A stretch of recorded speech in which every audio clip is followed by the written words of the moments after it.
Dear Slash, will you please convey my feelings to X about how much I like the album Los Angeles?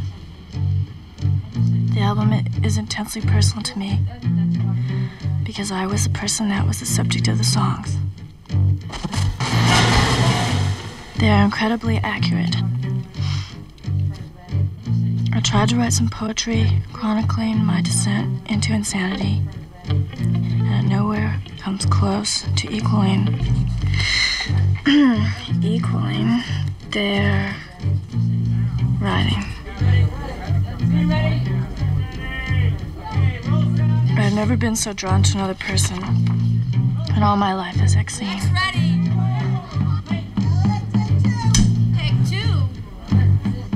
And even though the songs are about me,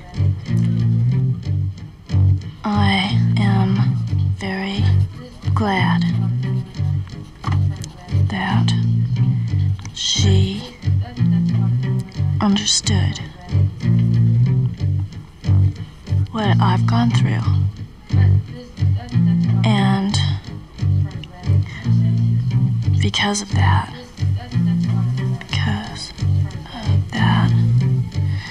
I'm not going to sue.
This is the grim, waterless waste that covered most of Los Angeles, even within the memory of living men. Western civilization at its most hideous. I'll take my own direction. Stabbing into your subconscious mind. Oh, at no cost to the government. No spot.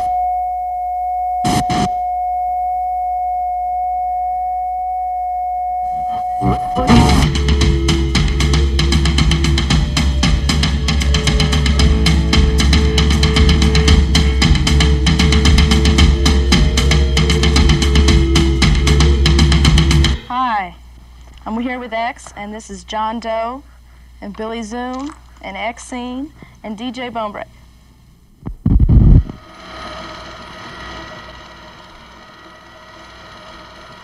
Billy put an ad in the recycler, and I put an ad in the same week. I don't remember exactly what it said, but the ads were worded about the same. You know, people looking to play music that wasn't bullshit. And the recycler came out, and I went out and picked up a copy and looked through it, and there was an ad in it that was worded almost the same as what I wrote, and said John Doe. So he called me up. You know, it's like calling each other at the same time. Well, I met John first.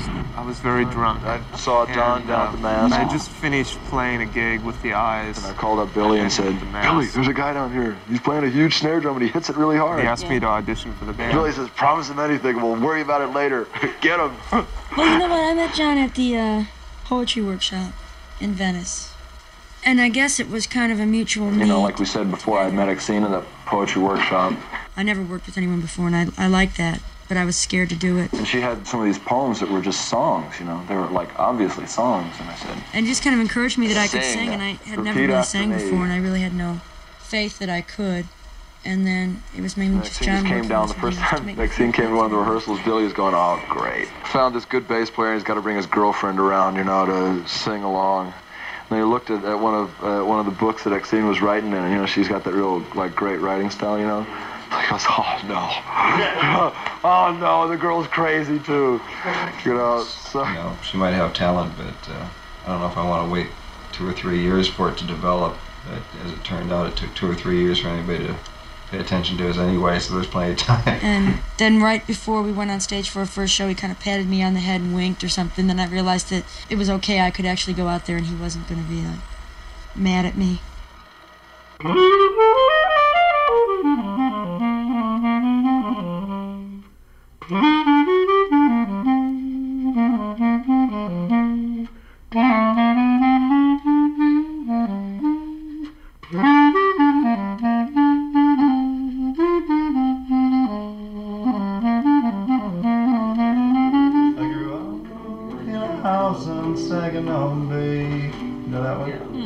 My daddy was a poor, hard-working Saginaw fisherman. Too many times he came home. My father was a musician. He was a jazzer, you know, old-time jazz. He played clarinet and sax. He played with Django Reinhardt in Belgium. He played with a lot of people, you know. He got around. Rode motorcycles and played music. I always played music. It was just everybody played music when I was a kid. I used to play piano and accordion and violin and saxophone and flute and clarinet and guitar and, you know, everything. He could play anything, and he always had instruments around the house. That was just what you did, you know. Everybody did it.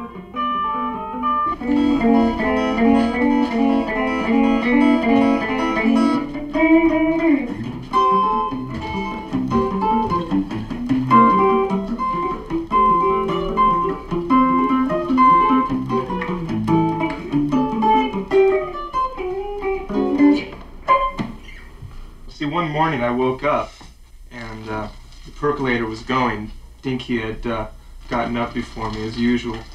And I heard this sound and I tried to imitate it. So I came into the kitchen and I started tapping my foot to the sound of the percolator. And I came up with this rhythm. It's sort of a polyrhythm. It's 3 in the foot. It starts at 1, 2, 3. And the left hand is in 4, so it goes 1, 2, 3, 4, 1, 2, 3, 4 against 1, 2, 3. And then the last rhythm is 5 in the right hand. 1, 2, 3, 4, 5, 1, 2, 3, 4. Okay, like this. Play this.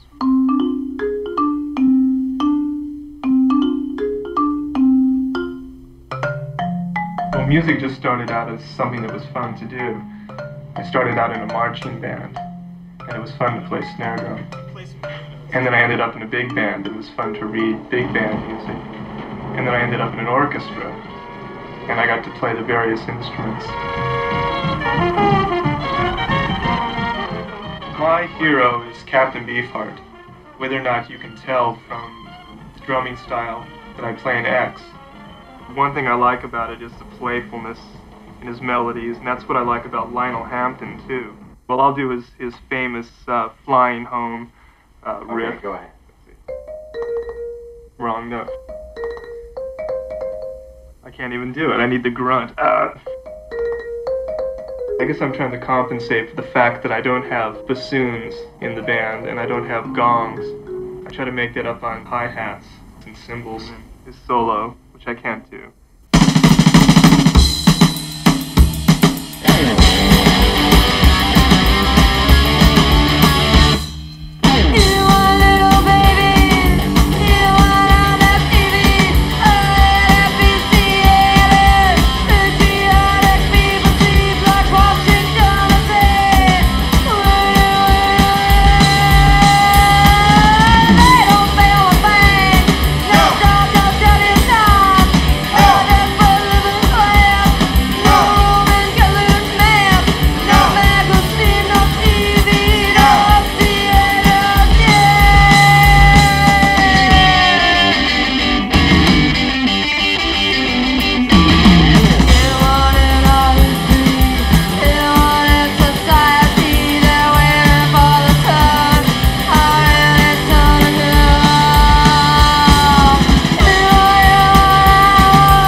Well, let's go back in time a bit, and we know that you started playing live at The Mask in Hollywood.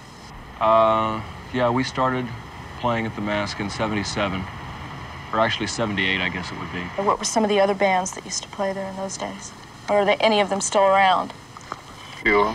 The Plugs, the Deadbeats, the Weirdos, the Screamers, the Germs, the Go-Go's. Isn't that about it? Who else? That's about it. Did you say the Skulls and the Controllers? The Skulls and the Controllers, the Alley Cats. Welcome to The Mask. I haven't been down here for 5 years myself, so I don't quite know what to expect at the bottom. I know it's pretty trashed out, but let's go check it out. Just for fun, you know. Well, here's all the graffiti, the legendary graffiti that the place is known for. It hasn't been touched, as far as I can tell. It's been touched up a little bit. Here we are at the bottom of the stairs. Hippies go home, hippies suck. Guess so. Your mother is calling you, you won't go home. The Mask welcomes nobody.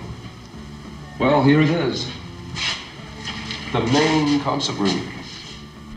My stage has disappeared. Somebody else must have stuck that up there, those lettering. There was a pornographic movie theater upstairs that owned this building. There wasn't any place to play and nothing was happening. There was no live music in LA at that time. So it was just an open city. Let's make live music happen.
those gigs were mostly just so that everybody could play music, not to make money? Or... Yeah, it wasn't to make money. So Brendan could make money. You want a list of the people that closed down the mask? Starting on high, the city of Los Angeles itself wasn't ready.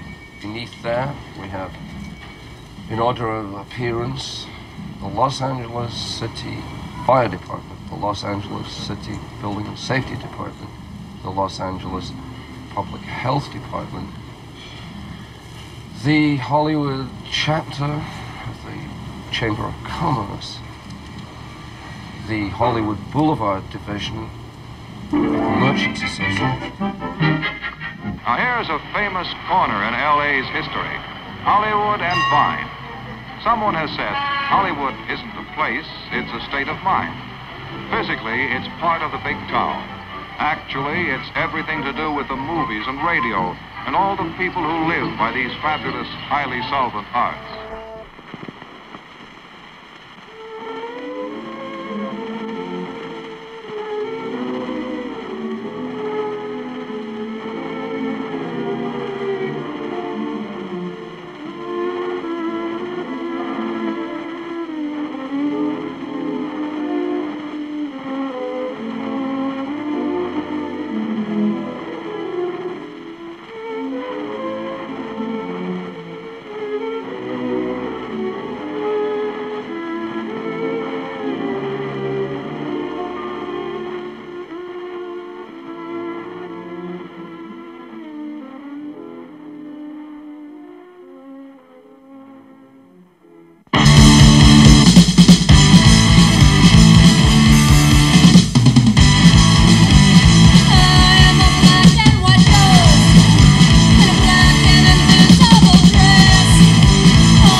This thing here we used to use on stage is from the X-Lax building in Brooklyn.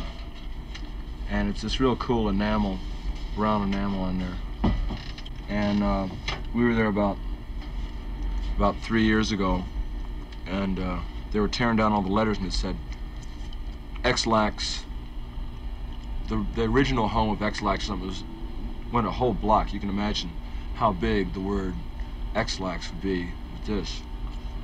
And they were tearing it down, and this guy, I said, "Can I have that X?" And he goes, sure kid, come back in about an hour." And I came back, and he hadn't taken it down, and I said, "Well, can I still get that X?" And he goes, "Oh, wait a minute, Tony, go take the axe down, and be careful with it. So he takes it down and it just drops straight to the ground. He goes, okay, Tony, bring it over here. Here you go, kid. I don't know why you want this, but keep it. You got a part of the X-Lax building because it's getting torn down. And that's, you know, it's a pretty good thing to have. I love you, baby, but you gotta understand when the Lord made me, He made a rambling man. Some folks might say that I'm no good, that I wouldn't settle down if I could. I'd been in bands and I'd done cover songs and learned traditional harmony. So I knew that. Maxine had never been in other bands, so she didn't have that traditional harmony in her head, you know. So she just sang along until something sounded right. And so we got a real different sound. But you gotta understand when the Lord made me, He made a rambling man.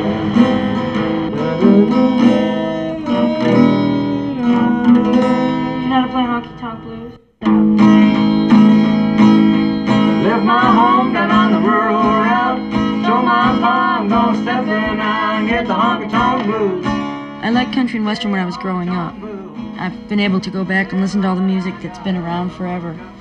You know, just the old country people like Hank Williams, Loretta Lynn, and then the blues guys like Lead Belly and Howlin' Wolf and all that stuff. Which is, I think, the best kind of influences you can have are the original sources of that. You know, in other words, Led Zeppelin doing Robert Johnson songs isn't a good influence, I don't think. Robert Johnson is. That works out pretty easy, actually. It's a little easier to sing. And now I would like to read a poem about someone I met recently, a really wonderful writer who wrote a lot of Ray Charles songs. He walked the tracks into town. We all rode out in our cars, met him there and told him to turn around. I didn't know what a Negro was. I saw metal gates on liquor store windows. In Chicago, I asked my mother why. She said, burglars. What are burglars? Negroes. The first time I saw one, my mother said, roll up the car windows and lock the doors. He had a scar across his forehead. In fact, his head was split in two. Years later, when I met him, he autographed my cocktail napkin, Stay Pretty, Percy Mayfield, and kissed me twice.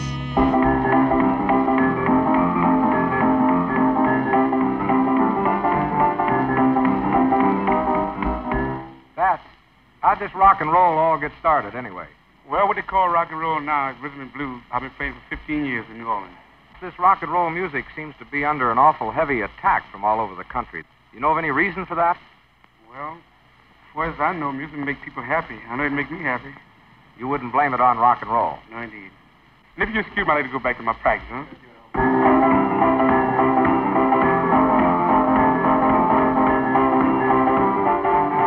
I had read a review of the Ramones in some trade paper, I think it was Rolling Stone or something like that, and they trashed them. They said they were awful. The guy really hated them. He said they were dumb. He said all their songs were too fast, too short, only had 3 chords, no guitar solos, the lyrics were dumb, and it just all sounded like real positive things to me.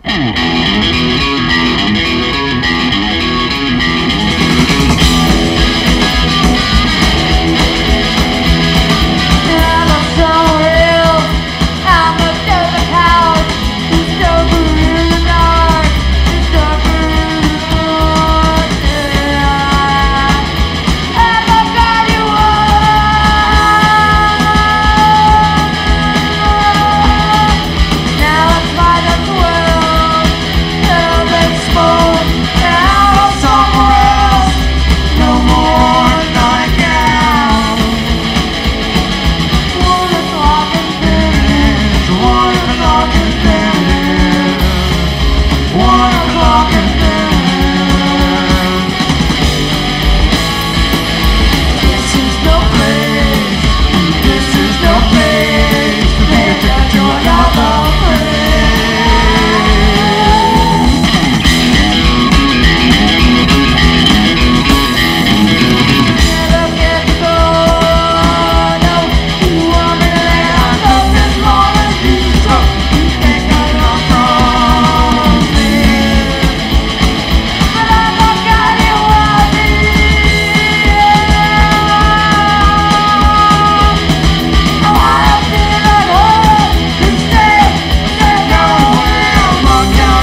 gas station, and right across the street, with all the Van Halen posters, is the old Whiskey A Go-Go, where Johnny Rivers got his start, The Doors, Otis Redding, and X. It used to be a bank, and then it was the whiskey, and now it's supposed to become a dinner theater. Here's the marquee letters from the Whiskey A Go-Go, piled up in a box, never to be used again. Or maybe to be used soon, because you never know, the place is closed before. The X is missing, because our light man got that already. So, this is what you call the luxury part of the backstage. This is the headlining band's dressing room. Notice the table, it's nicely set up. Notice the holes in the wall. I think that happened the other night when people were sure that it was getting closed down. Here's my dress. This is my dress peeking through here. Now, on the other side of this room, where my dress is hanging, is the place, the little tiny dressing room, where we're going to be getting ready for our show. They smashed it up, like they always do, when they know a club is closing, with, you know, just cause. I'm standing in front of the air conditioner, which is really cold, where window here got busted when we were playing here the night my sister died. She was coming here to see us, and John busted this window out. And the other night when I was here, I noticed that all the broken glass is still out there on the air conditioning. And so that's something for my sister, is the broken glass, I'm guessing.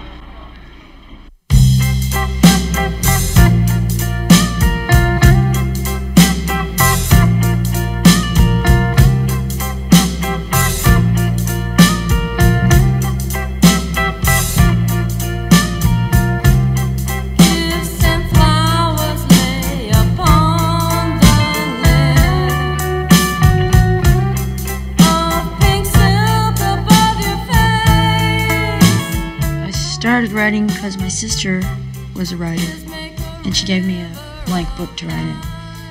And I started writing in it, and then I just always kept up with it.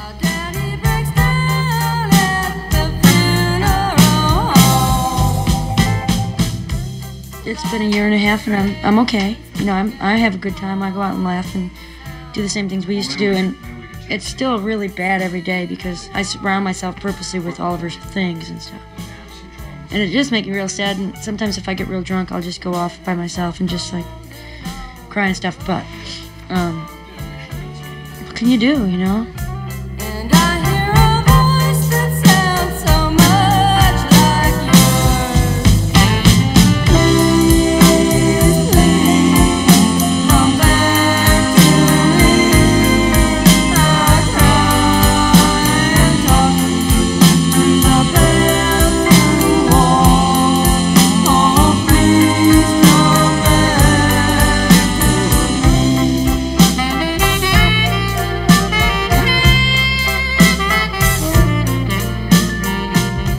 She was also writing all these poems about the world's been ruined by hit and run, and about this car accident she had when she was 15.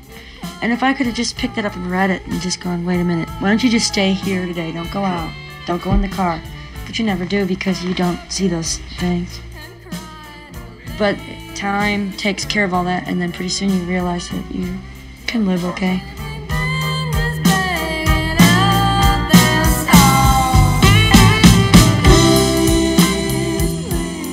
So, you write down this raw material, and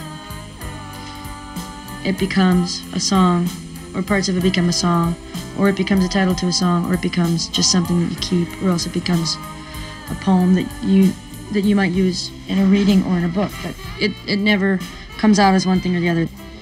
It's just a need you have, you know, to do it.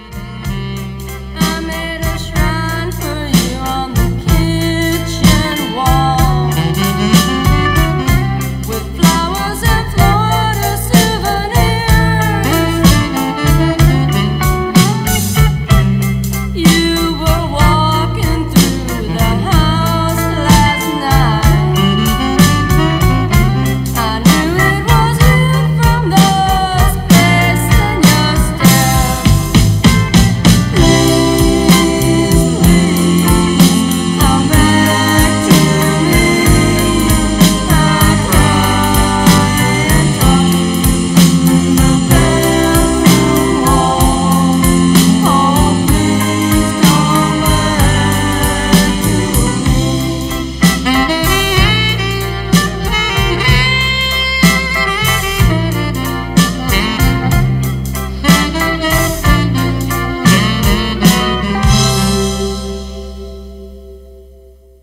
Well, the first time I saw X was at the Whiskey A Go-Go, and I'd read about them in an article that Chris Morris wrote called, in the LA Reader, called It Sounds Like Murder.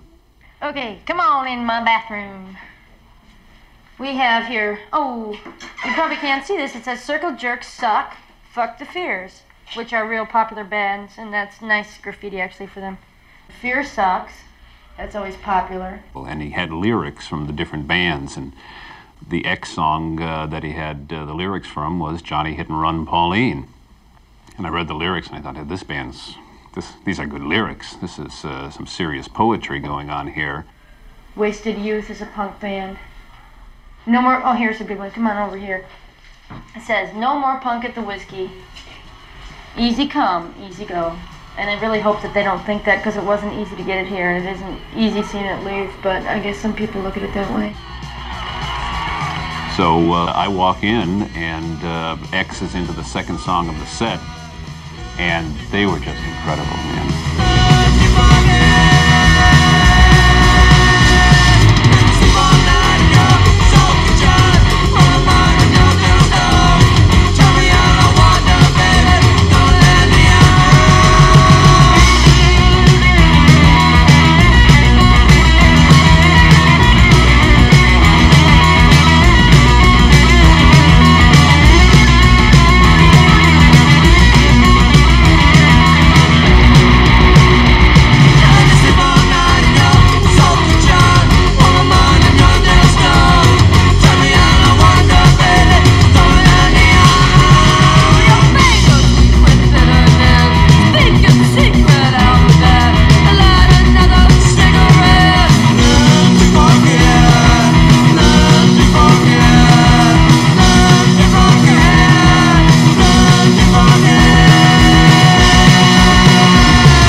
Obstacles, yeah. So there were obstacles for the Doors. It seemed like it took us forever. And X has had the same obstacles. Nobody wanted them, you know. Nobody would sign them. The music's too hard, too wild, too insane, too dirty. Lyrics are dirty, and they were singing about that horrible stuff. No, we don't want them. And Slash was the only one that would take a chance on them at the beginning. I liked them, you know. I mean, that was it. We chose the bands that we did in the beginning and still do on a very subjective level. I had an opportunity to distribute X about a year ago. And I can't remember the gentleman's name. He was president of a magazine, Slash magazine. Okay. I didn't hear it. I didn't think that the music I was listening to had the kind of commercial appeal that a distributing company needs. One would think that this is an obvious moneymaker, you know, that this can work on a commercial and an aesthetic level. I can't waste my people's time, really, in records that are going to sell in 2 or 3 cities. Even a band like the Go-Go's, which are an obvious commercial...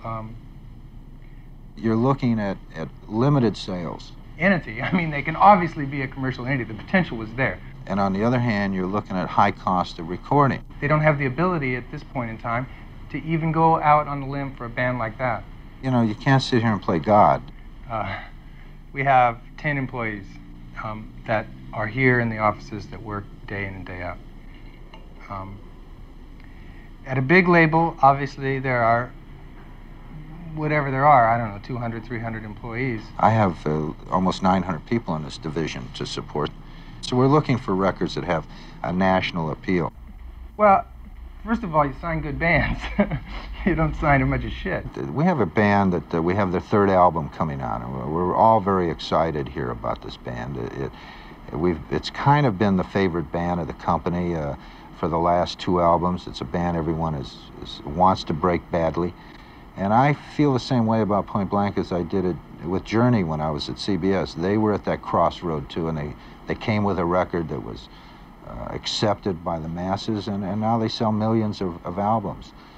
And so I think the same thing's going to happen with Point Blank. And now now for the moment I'm sure you've all been looking forward to. A look at the newest member of the Ford family of fine cars, the Edsel.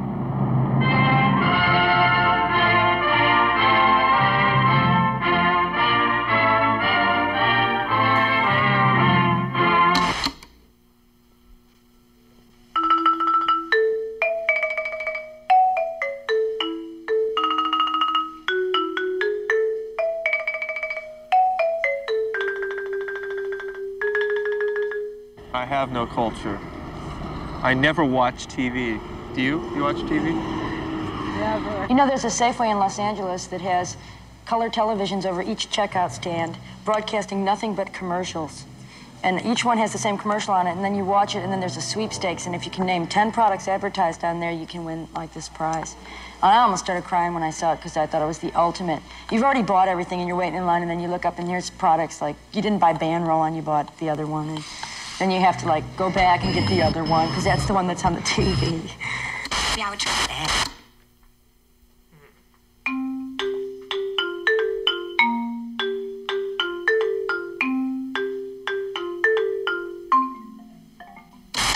But we will, because you said. And then you recorded Los Angeles, or first actually you recorded Adult Books single.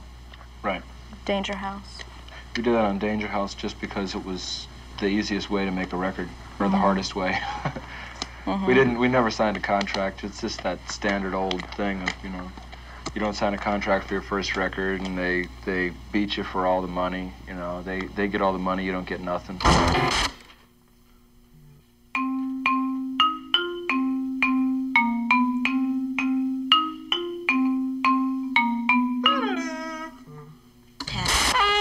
To go straight to a woman's mind and heart. It's a look we can't help liking, a look that looks so right. We'll agree with you that Edsel is America's finest car in the low price range. And gentlemen, I think with what you have to tell women everywhere, you're going to find a very receptive audience in 1959. Claire, that's all very good, but there's more to it than that. Oh, you mean all that man talk that I never can understand. That's right.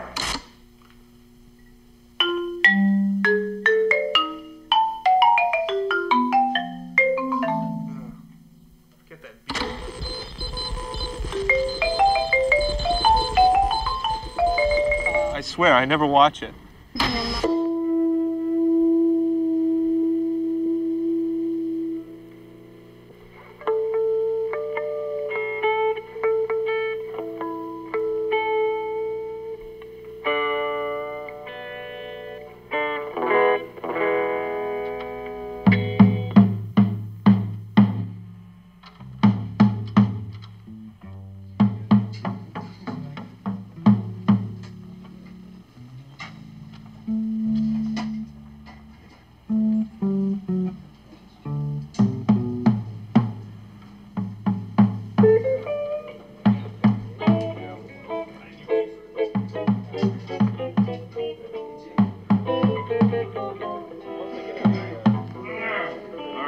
Ready out there?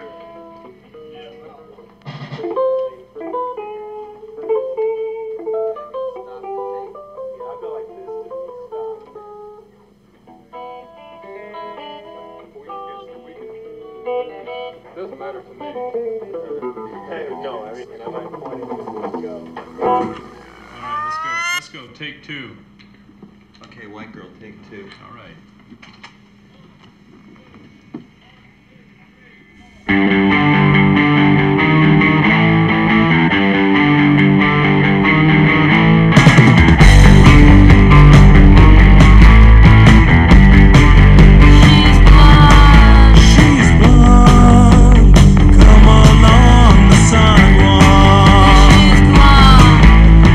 Leave a trail of blue and black up to you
gonna miss with a tune like that?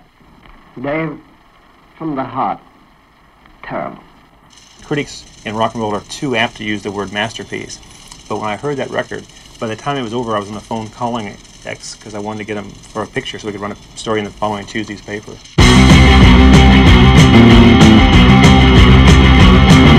I just heard the sad song by another band.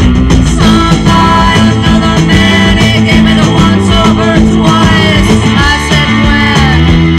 He said okay, so long. You'll me with the endless road.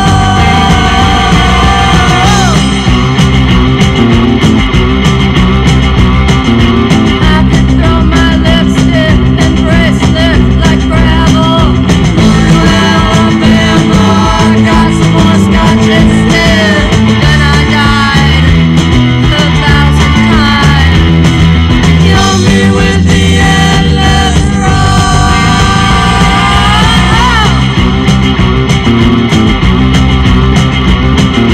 Then I died 1,000 times. Maybe you don't, but I do.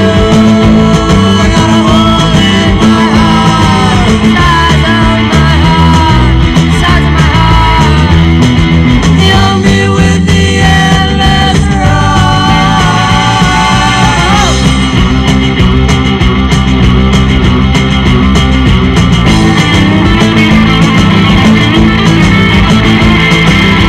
But I didn't hear anything in there that I thought was top 40.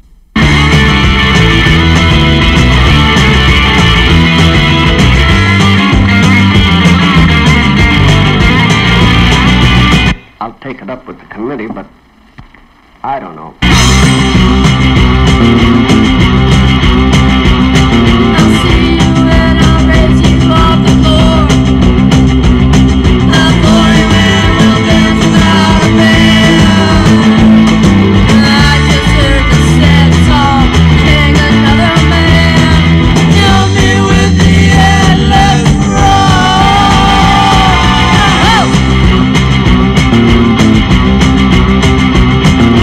I just heard the sad song by another band.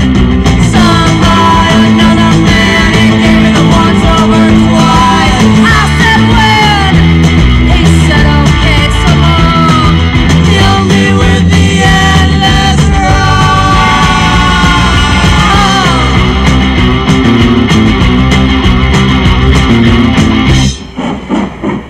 About 4 months ago, I tried to go back after X because they had changed a little bit. They were starting to cut records that had more appeal to them. But they've already made a deal with Joe Smith at Elektra. We're just trying to crack that mainstream rock radio station, plays Fleetwood Mac and plays the Eagles and plays the Rolling Stones, and put X right up alongside those bands and achieve a maximum exposure for them. Stand by, please.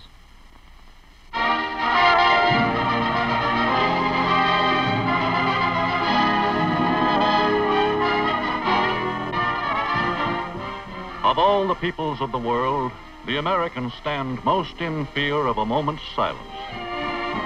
For 82 out of every 100 U.S. citizens, radio provides each day in the year a sure and ever-present escape from their own lives into an ether universe of crackling news, music, costly entertainment, and romantic adventure. Wowee, whoop-de-doo, lucky you. You're listening to KROQ-FM in Pasadena. I'm Jello Biafra, but I'm here babysitting Rodney Bingenheimer. Thanks a lot, Jello. Okay, we just heard The Letter Bomb by the Circle Jerks, a brand new album. And Dedicated to you, no doubt. really. I should play the short version of that. Yeah, I've got the short version queued up. Oh. Sure, it's on the album. Okay. Because I got some more Circle Jerks in. I'm gonna go. Okay, Rad, you See call you me tomorrow. tomorrow, or, like, just ask for Olivia Barris's room. Can you be on the 10th floor? Yeah, Okay. probably. And maybe I'll have a party or something. I don't know. All right. Okay, bye, everybody. Bye. Do the whiskey spot. I'm going to be stripped naked on stage on January 15th at the Whiskey. Right? What woman? You're going to close the whiskey down. Here we go. We broke. Can what we play? My buddy got me tickets. I'm afraid to go. Okay, that's the Ronettes, Girls Can Tell. And we're just floating along here. And don't forget to listen to Young Marquis at 12 midnight. Okay, I'm going to send this one out. It goes out to a young lady in the hospital named Olivia. And I hope she gets better. And it's her birthday at 12 midnight. Hello, Los Angeles. This is Exene of X, and you're on Rodney on the Rocks at KROQ FM in Pasadena. I don't know. I never follow like the real radio. I just come in every week with all my records and pray that I'm going to be on that night. FM was this breath of fresh air that came across the spectrum and said, well, we'll play anything. You bring in a tape and we'll play it. And as they became successful doing that, large corporations, ABC, Metro Media, and others took over and realized they were enormous profit center potential. Well, because we were owned by ABC, there is a very definite and somewhat constricted method that we have to use to pick our music. No playlist on my show. Sometimes I actually write out a couple of things before. In furnishing the American public its listening fare, the 400 independent stations and the 1,000 network-affiliated stations alike are able to exist for only one reason: the advertising of commercial products. And now let me tell you about McTavish's Skinless Weenies. When they add records, it's by committee. And the first question that's asked in these committees is, we're after a demographic of 25 to 50. Does this record fit that demographic? The 18 to 34 demo is one that's really a popular one in terms of advertisers. Maybe a little bit now it's being overshadowed by 25 to 44, but to the most part, 18 to 34 is where most people want to spend their money and want to sell their products. These are the consumers. I think you'll like our script for the new show, Mr. Dunham. If you don't mind, I'd like to hear that commercial first. Certainly, Mr. Dunham, with pleasure. Girls, will you give us the new commercial? And don't forget that tempo.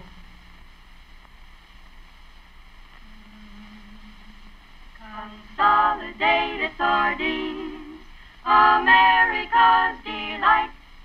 Have a rich, tangy flavor with plenty of bite. Consolidated sardines are packed twice as tight. So eat consolidated, can't beat consolidated. Treat your stomach right. That sounds pretty good. But couldn't you work in the name of the product just a little more? Here we are today. Ready to go touring again. Yeah. I mean, as a matter of fact, touring is hard, but you just can't find anything like pulling into a truck stop at 3 in the morning. There's no way. Also, touring is such a necessity now because it's the only real exposure you can get. Radios, it's hard to get. Yeah, well, anybody can go on tour and have people see them, and that's real good. But the radio and television and the press, kind of nothing you can do about that. Either they like you or they don't. So you have to do it yourself sometimes. For me.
unknown quantity. We didn't realize when we named it that it would be the unknown quantity. No one knows who we are. Can you imagine that? I don't understand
Welcome to the altar of wolf jaws.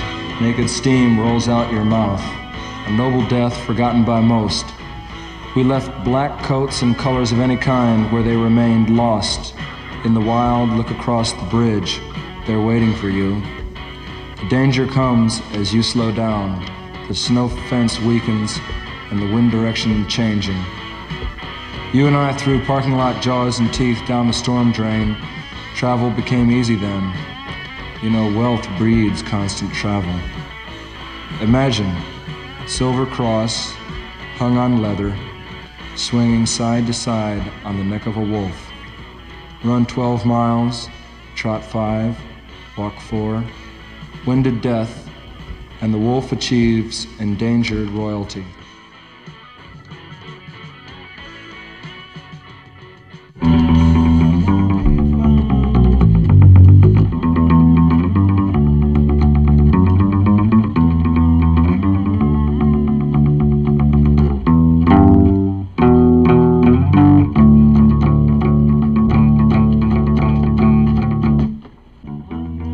Slimy bone,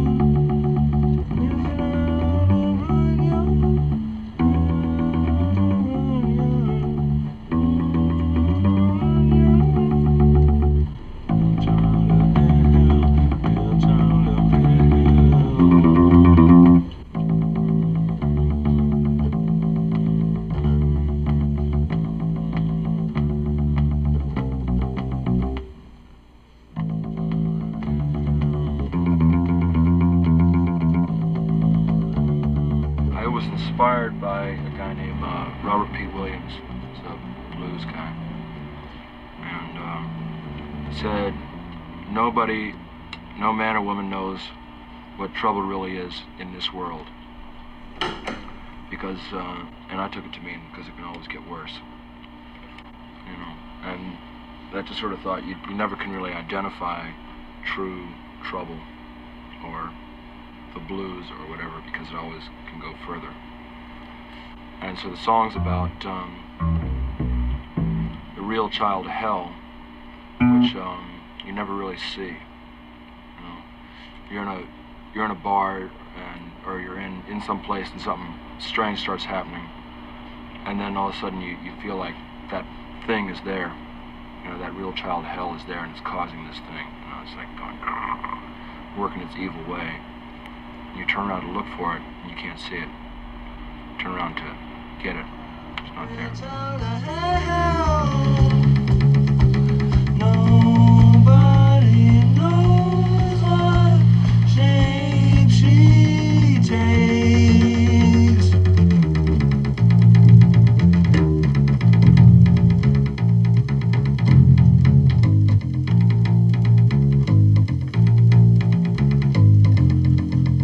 As my own repossessed, my vigilante's acting bored. The mindless man wants my dress, and I can't tell which one is worse. And I can't see the cursing child. I can't see the cursing child. Real child of hell, nobody's seen him. Real child of hell, real child of hell. Nobody knows what shape she takes.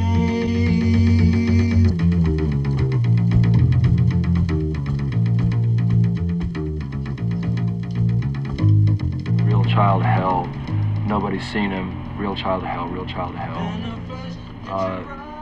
Nobody knows what shape she takes because it's neither male nor female.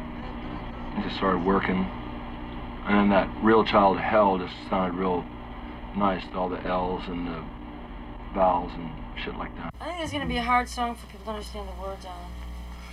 Fuck 'em. It's going to be kind of hard to go any faster.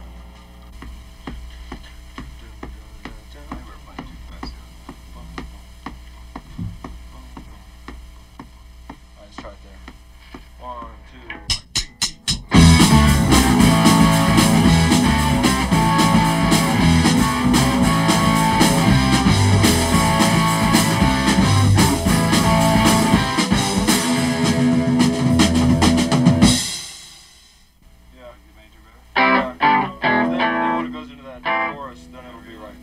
I guess we should do the regular endings. It's too confusing otherwise. It doesn't do it. Peters out. Yeah, it doesn't do that. Break time. Yeah, we did it. That was the punk Of prom. course you did the punk prom. That was the Vex? That was Yeah. Vex. Oh, you didn't tell me that. And then they had another one. And they had another one that was bigger. It sounds like Oh, fuck, the Vex stuff. they're putting out an album. It's, right here? No. Remember that band from Tulsa? I'm going to leave all the plants that are grown like the ice plants so that there's something and then just keep. But there's real good spider plants everywhere, the kind that are striped. Mm-hmm. And there's lots of ivy. You can come out tomorrow if you want. Let's see. Bring your rubber gloves. Yeah. Real child of hell, real child of hell. Nobody knows what shape she takes.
brought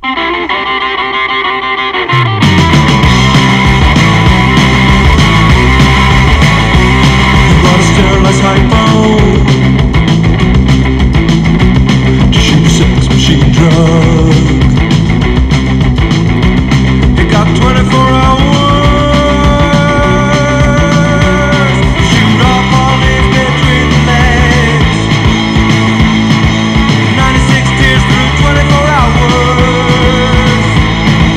Sex once every hour.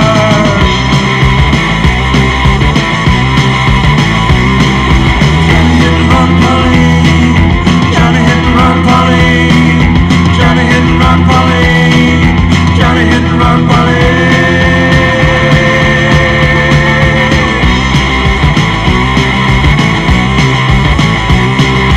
LA bus doors open. Kicking both doors open. When they rested on 6th Street. That's when they drug a girl inside. He was spreading her legs and didn't understand dying.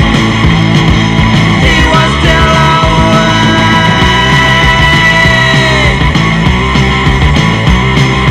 Johnny hit and run, Polly. Johnny hit and run, Polly. Johnny hit and run, Polly. Johnny hit and run, Polly.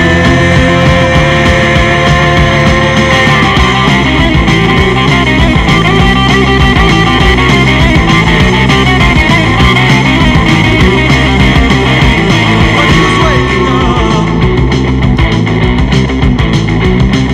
beside the bed, found clumps of hair. The last Pauline went to operate. She wasn't what you call living, really. She was still awake.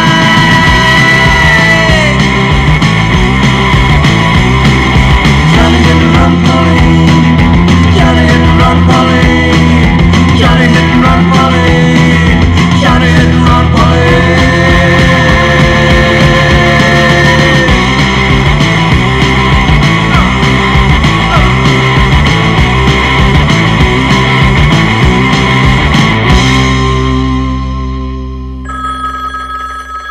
I think that we're aiming at a larger audience. We're aiming at the person for whom radio is a friend, but it's not the end of the world.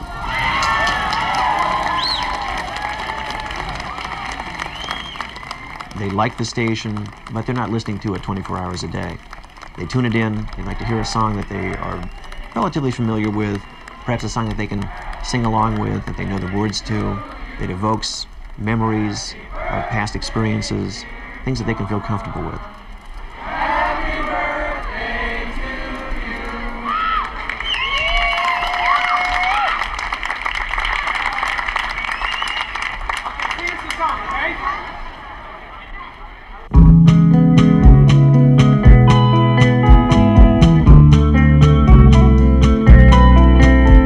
The facts we hate will never meet. Walking down the road, everybody yelling, hurry up, hurry up. But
I start this song. Hey, put that territory down.